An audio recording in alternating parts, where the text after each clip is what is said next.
Je peux lire dans tes pensées, dit le garçon. Le prêtre éclata de rire, jusqu'à ce que ses secrets les plus sombres soient révélés. Les lourdes portes en bois de l'église grincèrent en s'ouvrant, brisant le silence sacré du service dominical. Les têtes se tournèrent instinctivement alors qu'une bourrasque suivait une petite silhouette dans l'espace saint. Un jeune garçon noir se tenait pieds nus sur le seuil, ses vêtements poussiéreux collant à son corps frêle, son visage strié de sueur et de saleté. Il ne devait pas avoir plus de 12 ans. Pourtant, il y avait quelque chose d'étrange dans sa présence, quelque chose qui mettait même les paroissiens les plus dévots mal à l'aise. Le père Malcolm leva les yeux de l'autel, sa voix vacillant au milieu d'une prière. Mon enfant, appela-t-il, s'efforçant de garder un ton doux, es-tu perdu? As-tu besoin d'aide? Le garçon ne répondit pas. Ses yeux sombres balayèrent l'église, comme s'il cherchait quelque chose ou quelqu'un. Lentement, délibérément, il commença à avancer dans l'allée centrale, ses pieds nus frôlant doucement le sol de pierre polie.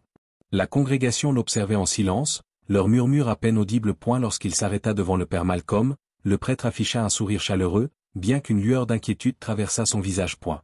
Tu es entré dans la maison de Dieu, dit le père Malcolm avec bienveillance. Quels que soient les fardeaux que tu portes, tu peux les déposer ici, à ses pieds. Mais l'expression du garçon resta inchangée. Il leva légèrement la main, pointant le torse du prêtre.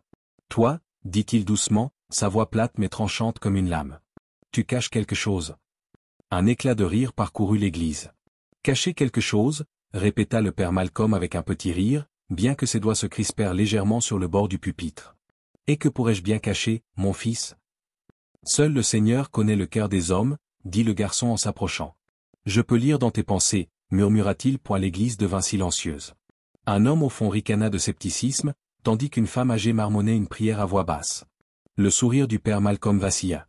Ce n'est pas quelque chose dont on plaisante, dit-il fermement, bien que sa voix manquât de son assurance habituelle. On ne porte pas d'accusation dans la maison de Dieu. Le garçon ne s'y a pas. Tu penses que personne ne sait, dit-il. Mais moi, je sais. Tu les enfermes dans le tiroir de ton bureau. Les dossiers, ceux avec les noms et les visages. Le visage du père Malcolm blêmit. Assez. Sa voix fut plus forte, plus aiguë qu'il ne l'avait voulu. Je ne sais pas ce que tu crois savoir, mais je ne tolérerai pas de mensonges dans ce sanctuaire. Je ne mens pas, répondit le garçon, sa voix calme. Tu leur as dit de garder le secret. Tu as dit que personne ne les croirait, que Dieu te pardonnerait. Des exclamations choquées résonnèrent dans les bancs. Les mains du père Malcolm tremblèrent alors qu'il agrippait les pans de sa robe. Qui t'a envoyé? Demanda-t-il, sa voix se brisant. C'est du blasphème. Personne ne m'a envoyé, répondit le garçon, sa voix basse mais ferme. Je suis venu parce que l'heure est venue. Ils savent tous. La foule n'était plus silencieuse. De quoi parle-t-il? Murmura une femme. Est-ce vrai? Demanda un homme, le visage pâle. Le père Malcolm se tourna vers la congrégation, la panique montant dans sa poitrine. Ne l'écoutez pas. C'est juste un pauvre garçon perdu. Il ne sait pas ce qu'il dit. Mais le garçon tendit la main et posa doucement ses doigts sur la tête du prêtre. Tu n'as pas besoin d'avouer, dit-il. Je vois tout. Pendant un instant, le père Malcolm resta figé, comme si le contact du garçon l'avait cloué au sol. Michael, dit le garçon, sa voix résonnant sous la voûte de l'église. Anna, 2005. David, 2011. Dois-je continuer? Le prêtre se dégagea brusquement, le souffle court. Arrête, cria-t-il. Tu mens. Mais les yeux du garçon ne vacillèrent pas. Dieu n'est pas le seul à savoir. Les paroissiens commencèrent à s'agiter, échangeant des regards. Mon père, y a-t-il quelque chose que nous devrions savoir? Demanda quelqu'un timidement. Non, c'est un menteur, un démon envoyé pour nous éprouver. Cria le père Malcolm, mais sa voix tremblait de peur. Le garçon fit un pas en arrière, son expression indéchiffrable. Ce n'est que le début, murmura-t-il. Ce n'est pas moi que tu dois craindre. C'est la vérité. Sur ces mots, il se tourna et marcha calmement le long de l'allée, laissant derrière lui une congrégation stupéfaite et un prêtre tremblant. Le père Malcolm respirait difficilement alors que les portes de l'église se refermaient derrière le garçon, laissant un silence oppressant. Les paroissiens le dévisageaient, certains écarquillaient les yeux sous le choc, d'autres plissaient les paupières avec suspicion. L'air semblait lourd, chargé d'une tension dangereuse. Mon père, dit un homme près du premier rang, la voix tremblante. De quoi parlait ce garçon? Le père Malcolm leva ses mains tremblantes. Ne l'écoutez pas. C'est un menteur, une âme égarée envoyée pour nous tenter et nous détruire. Le diable prend bien des visages. Mais ces paroles n'avaient plus leur poids habituel. La voix du garçon résonnait encore dans l'esprit des fidèles. Michael. Anna, 2005. David, 2011. Dois-je continuer? Une femme d'âge mûr se leva brusquement. Ma nièce, dit-elle, la voix brisée alors que des larmes perlaient dans ses yeux. Elle s'appelait Anna.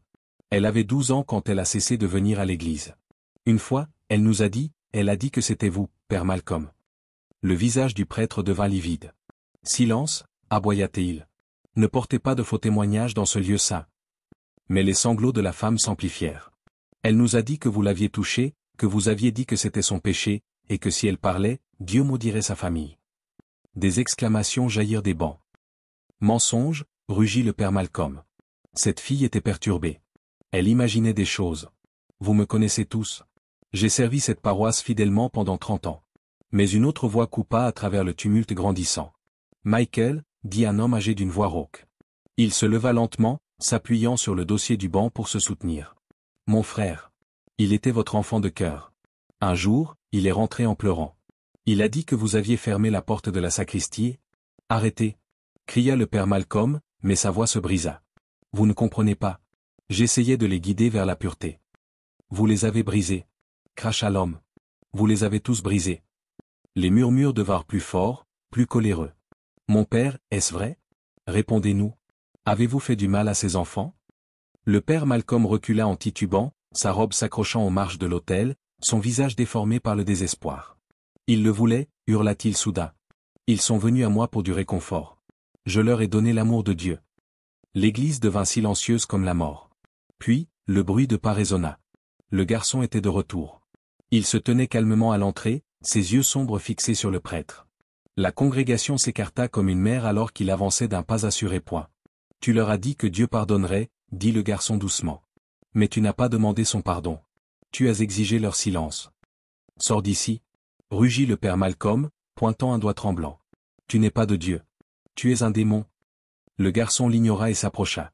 Tu as noté leurs noms, n'est-ce pas? Tous, enfermés dans ton tiroir comme des trophées. Tu pensais que personne ne le découvrirait jamais. Deux hommes de la congrégation se dirigèrent vers la sacristie.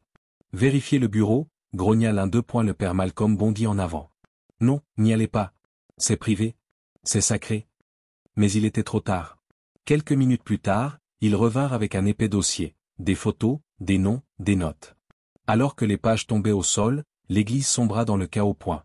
Monstre! Cria une femme. Ce n'est pas un prêtre, c'est un prédateur, lança un autre homme. Des mains saisirent le père Malcolm par les bras alors qu'il se débattait sauvagement. Lâchez-moi. Je suis un serviteur de Dieu. Mais la voix du garçon trancha à nouveau à travers le tumulte. Dieu voit tout. Les genoux du père Malcolm fléchirent alors que ses geôliers le traînaient vers la sortie. Le garçon se tourna vers la foule. Vos enfants sont en sécurité maintenant. Des larmes coulèrent sur les visages alors que les parents serraient leurs petits plus fort. Dehors, le son des sirènes se rapprochait. Deux officiers de police entrèrent dans l'église alors que le père Malcolm poussait un dernier cri désespéré. Vous brûlerez pour ça, tous autant que vous êtes. Je suis un homme de Dieu. Le garçon observa en silence tandis qu'on emmenait le prêtre déchu, menottes au poignet. Lorsque l'église redevint silencieuse, le garçon se tourna et marcha lentement dans l'allée, pieds nus et calme, comme si rien ne s'était passé. Qui es-tu? Lança une voix tremblante depuis les bancs. Le garçon ne s'arrêta pas. Puis, il disparut, comme s'il n'avait jamais été là. Comme s'il n'appartenait pas à ce monde, comme s'il n'était entré dans cette réalité que pour révéler la vérité avant de s'évanouir à nouveau dans les ombres d'où il était venu.